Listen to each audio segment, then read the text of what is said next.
My name is Troy and welcome to Facility D20, where we're always making cool stuff. Now, we're going way off this channel's topic today, but we're making something really cool because I got two big boxes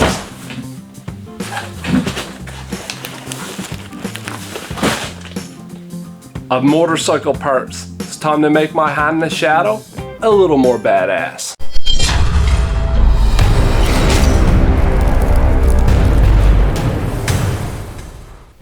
Let's check out what we got. We got the drag race bars with the grips, the riser kit, some low profile mirrors with the bracket, some black exhaust wrap with the ties. We got the LED rear tail light, front and rear bullet turn signals. We got the black spring seat kit with a little bit of polish.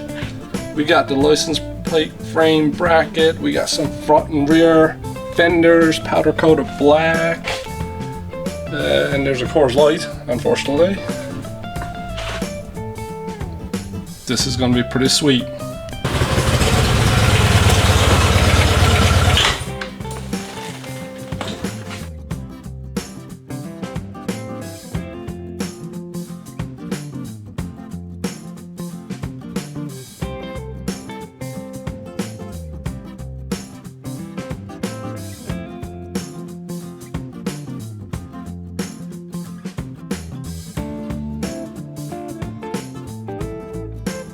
All these parts came from bluecollarbobbers.com. They make some awesome kits for these Hondas and Yamahas and stuff. Go check it out. I'm going to link it in the description. First thing I got to do here is to start pulling parts off of this thing. I got to take off the fenders, the saddlebags, the seats, the handlebars, the windshield, a whole bunch of stuff. I'm just going to get at it.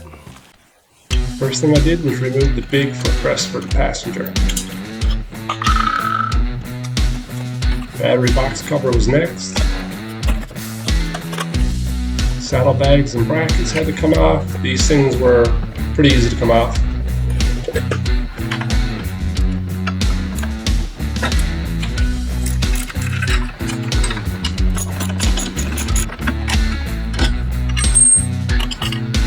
Next was this seat. This is an aftermarket seat that was on this thing. It was a nice Mustang seat, a couple of bolts, and the driver and the passenger seat slipped off. Then the backrest and the fender was all kind of one assembly. I had to take apart the bolts, and then both of these things come off pretty easily.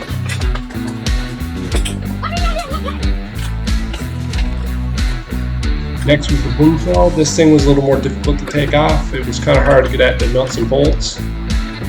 But after a little while, I removed the brackets and got the windshield off. Next was the front fender. The trick to this thing was once you got it loosened up, you had to squeeze it together and gently slide it out so you wouldn't scratch it. Then I took off the bumper and the bracket.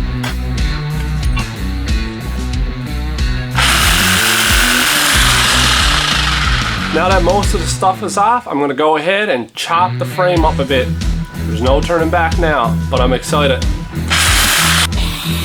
I just use a metal cutting blade here on the side and just kind of went through this like butter. Use this little piece of masking tape here right so I can mark this straight line right behind that bolt hole. Was being extra careful so I wouldn't hit the rear car.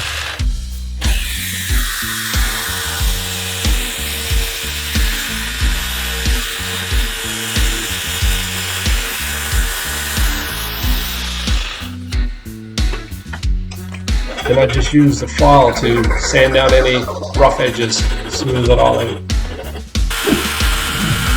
The process on the other side. Why was running away? What?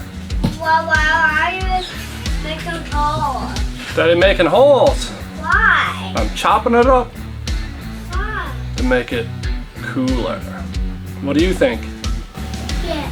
Yeah.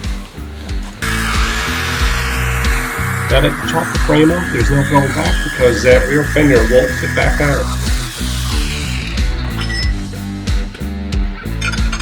Once that was done, I slipped down the seat bracket, put it on upside down the first time, but looked at the instructional video from Blue Collar Bobbers and then put it on the right way. Just tighten this down enough to pinch it, not over tight. is one of the clamps for the struts for the rear fender. Just put everything on hand tight till it was in place, and I torqued everything down. This was another bracket for the strut. Why are you putting that on? Here, you're in my video. You want to do it? Put this on here. On over this.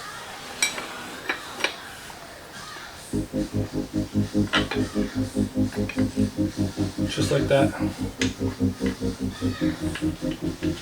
Screw it. This way. Screw quick.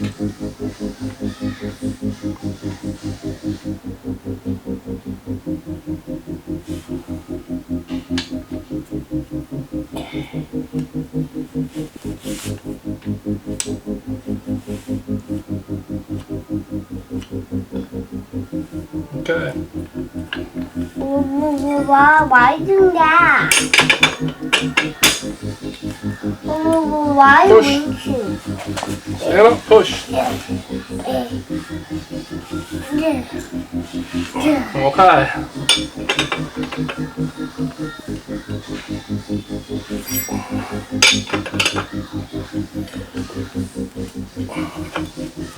Thank you. I'll be in your picture. You're in there. Come over here and say hi. On the other side, say hi.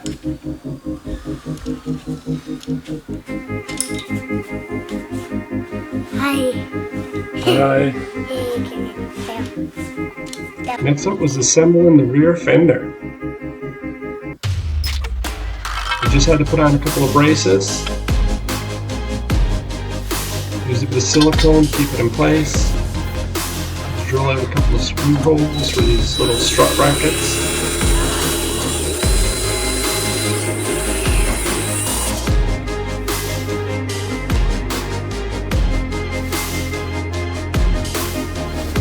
Then it was simply sliding it in place. Torquing down the bolt under the frame.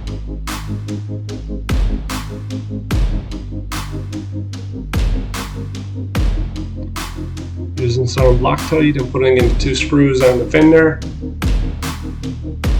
Then I kind of moved around the fender until it was centered, and then finally tightened down the bracket under the frame. Once everything was all centered and lined up. Next up, I took a little gloss black rust paint and I painted up the bare metal frame that was exposed after the cut. Now this all gets covered up by the tail light and seat brackets, but I wanted to paint it up anyway, just so it wouldn't rust or corrode. Now next was the assembly of the rear turn signals and brake lights. This actually took me probably an hour and a half to do because I was taking my time and making sure I didn't want to mess anything up. Then when that was done, I had to remove a couple of bolts down here so I could install the tail light and the license plate frame. These were torqued down pretty good actually. I had to crank on them. But I had the kickstand tied up this whole time so the bike wouldn't tip over. Then it was just simply bolt the license plate frame back in place. See here now I got a couple of seat brackets attached to the frame, and the rear tail light bracket goes onto that as well, and all screws together as one big assembly.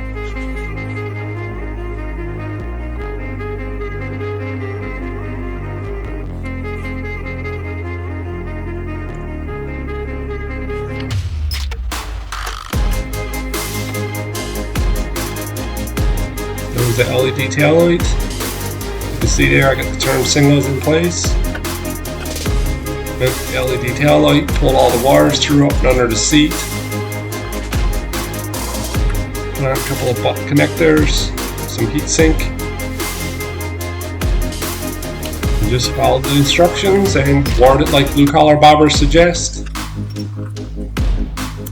Now the thing about this, you're going to end up needing your connections from your stock lights. So that's one thing to keep in mind. You cut the connections off the stock lights and you join them to this tail light and turn signal kit. But worked like a charm. Well, it's day 2. I made good progress yesterday. I put about 8 hours at it. I got the rear done with the fenders and the tail lights and everything. It took me a little bit of time to do the electrical because I wanted to make sure I was doing it right. Today I'm going to start with the seat here. We're going to get this bad boy on, and then I'm going to go ahead and do the front lights and front fender, and then maybe the handlebars and the exhaust wrap. Not sure if I can get it all done today, but hey, let's go to it. Then I'm starting to assemble the seat bracket. Fit and finish on these parts were really nice.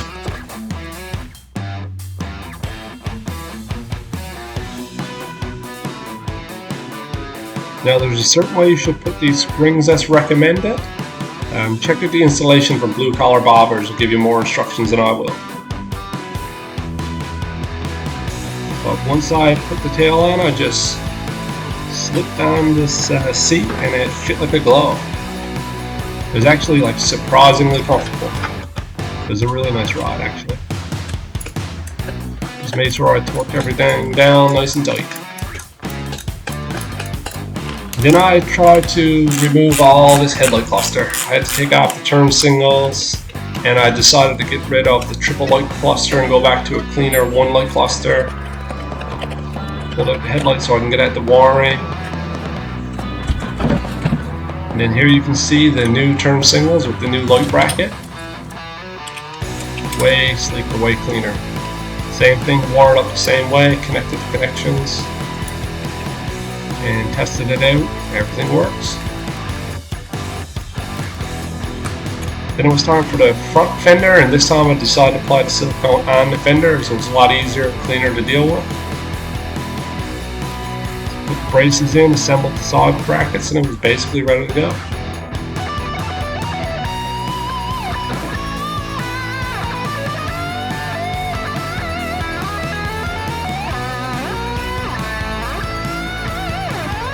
Powder coat finish on this stuff is really nice. So I just carefully slid it in place and bolted it right to the factory mounts for the factory front fender.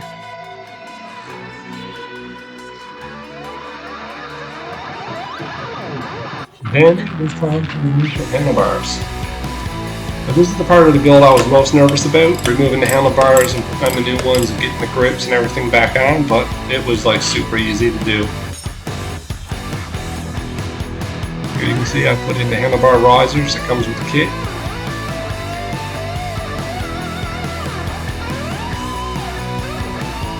Installed the drag bar. I really love the drag bar. I find it just finishes off this build. Love the stance. Back on the clutch, the brake, and the throttle assembly. Mounted the brackets for the low profile mirrors. Make sure you tighten these down really good. You don't want them to vibrate off.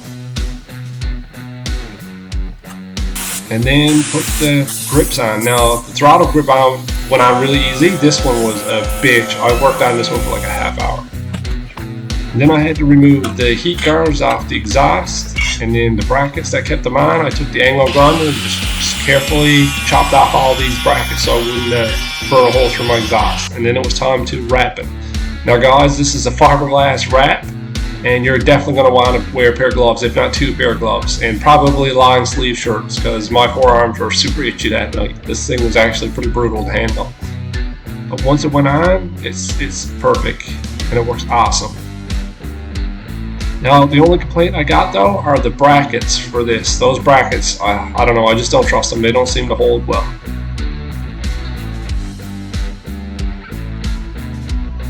Here's the build, the sunlight, pretty much all done. There's a couple of more things I'm going to change with this build. I'm going to get rid of the footrest, go back to simple pegs. I've got a new radiator guard coming because that one's got a lot of corrosion and road damage on it. And that's probably all I'm going to do with this build. Maybe one day I'll send the tank out for paint, but right now I'm really digging it. Loved it. So guys, this is the end of the bobber build video. This is a pretty awesome kit. If you're looking to bob out your Honda or Yamaha or something else, go on to bluecollarbobbers.com and give them a go because they're pretty sweet kits. I got a few more modifications I'm going to make to this thing later, but nothing too crazy, so I'm going to call it done. I want to dedicate this video to Dad. This was his bike. He sent it to me and I kind of made it my own, like so many more things in life. That's a great metaphor. So thanks a lot, Dad. Until next time, see you guys.